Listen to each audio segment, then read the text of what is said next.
বান্দারে ও বান্দা, গুনাহ কদ্দুর করছস? আল্লাহ 40 বছর 50 বছর তো গুনার মধ্যে ডুবেছিলাম।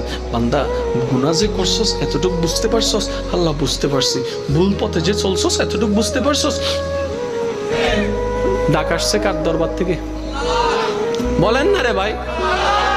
কাদের জন্য? নামাজিদের জন্য?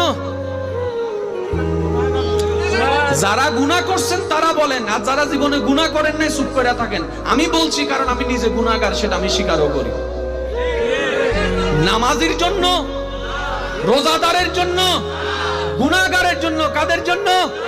তো গুনাহগারকে এক কথায় আমাদের জন্য। আল্লাহ বলছে বান্দা গুনাহ করছস, স্বীকার করস? স্বীকার করি। ভুল পথে যে চলছস স্বীকার করস? আল্লাহ করছি। বান্দা আমার সামনে যে হিসাব দিতে হবে এটা তুই মানস? আল্লাহ মানি, কিন্তু ভুল তো করে ফেলছি।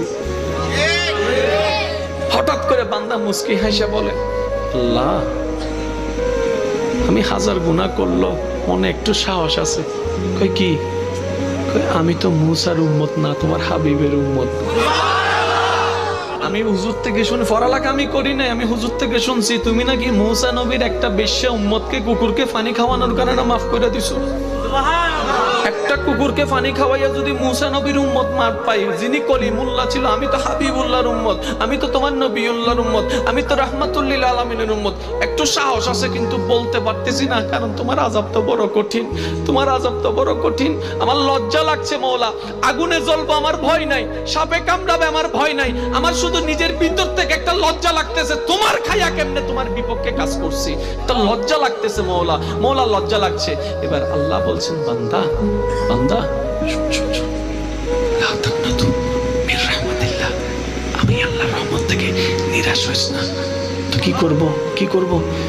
তুই শুধু একবার মন থেকে তওবা কর। একবার বল, আল্লাহ ভুল করছি মাফ করে দাও, ভুল করছি মাফ করে দাও। ইন্নাল্লাহা ইয়াগফিরুয যুনুবা জামিআ।